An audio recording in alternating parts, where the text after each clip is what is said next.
The future is now. I'm Jason Horton. I'm Rebecca Lieb. And this is Ghost Town.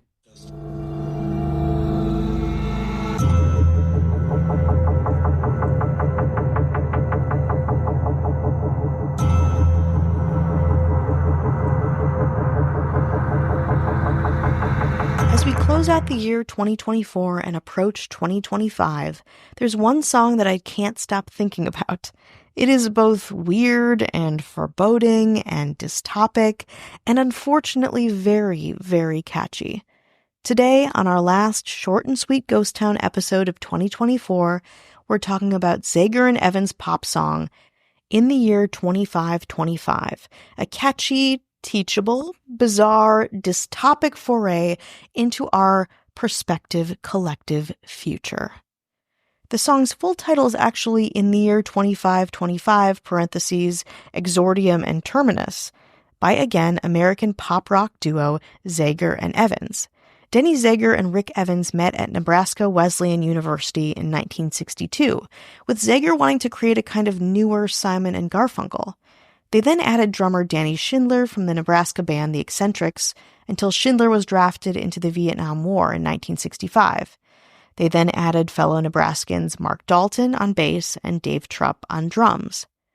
2525 was originally written in 1964, but not recorded or released until 1968.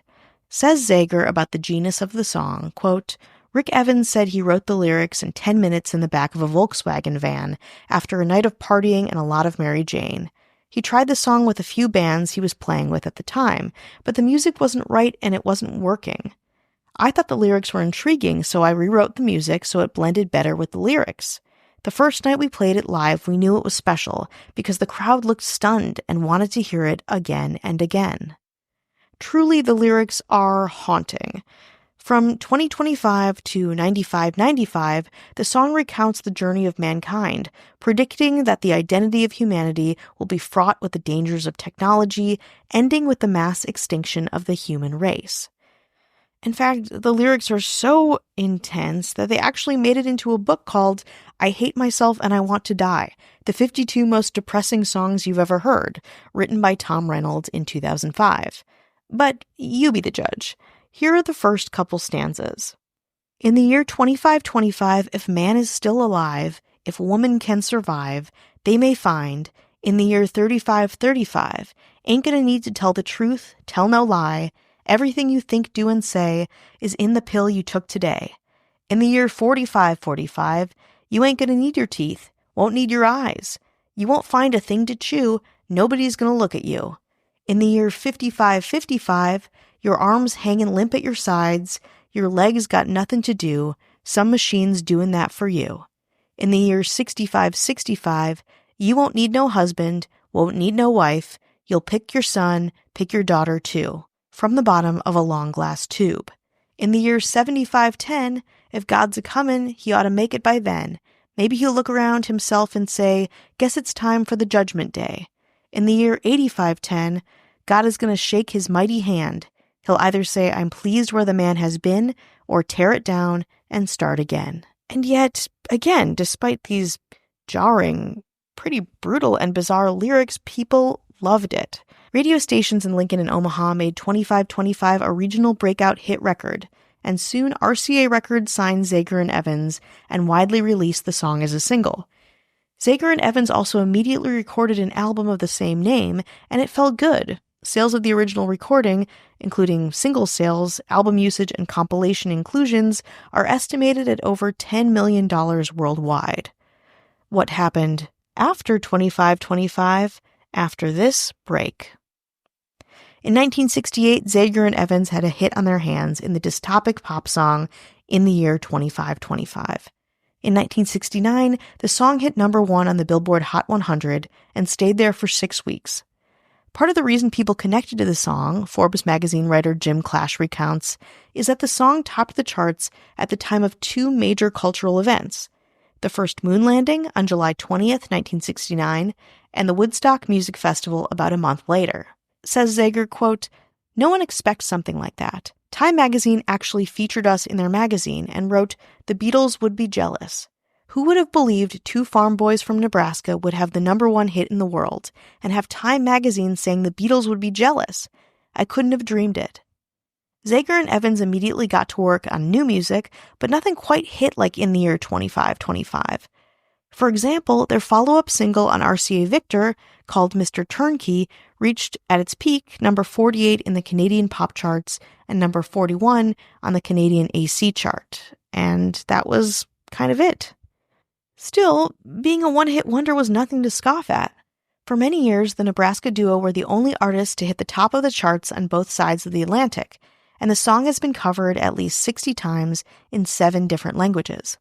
Zager and Evans themselves referred to 2525 in one of their later songs, Yeah, 3 Squared, from 1970, saying, quote, I'm going to call it In the Year 2525 or something like that, and if it sells, then I'll do well, gonna pay this woman back. Interestingly enough, after the September 11th attacks, the song was included in a Clear Channel memorandum sent to every radio station owned by the company as one of the 165 songs considered to be, quote, lyrically questionable. Questionable or not, the song eerily endures. Jim Clash asks Zager in his Forbes piece, quote, some say the tune is prophetic. Agree? And if so, how? Turns out Zager does agree, saying, quote, yes, very much so.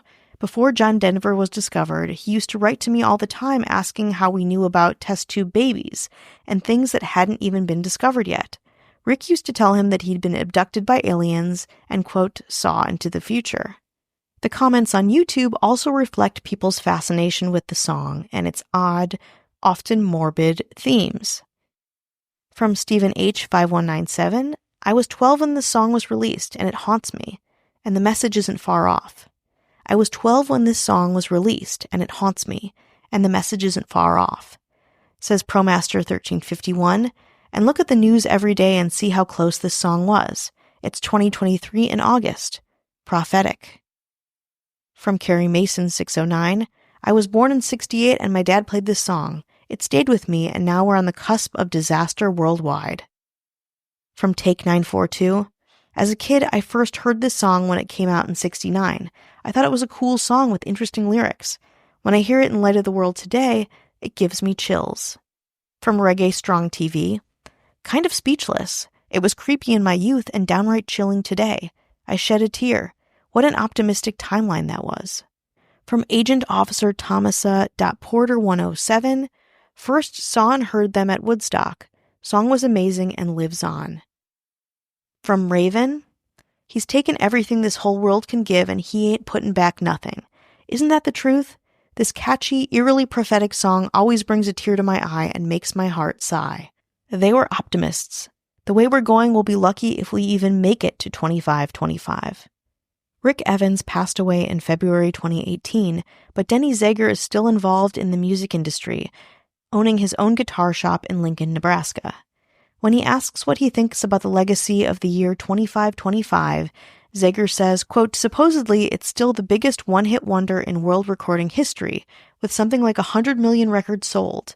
But to me, it's still just a little ballad Rick and I created that kind of gets stuck in your head. I'd imagine, personally, that it can be both. Hopefully we'll make it to 2525, but in the meantime, have a great New Year's 2025. From your friends Rebecca and Jason at Ghost Town Podcast.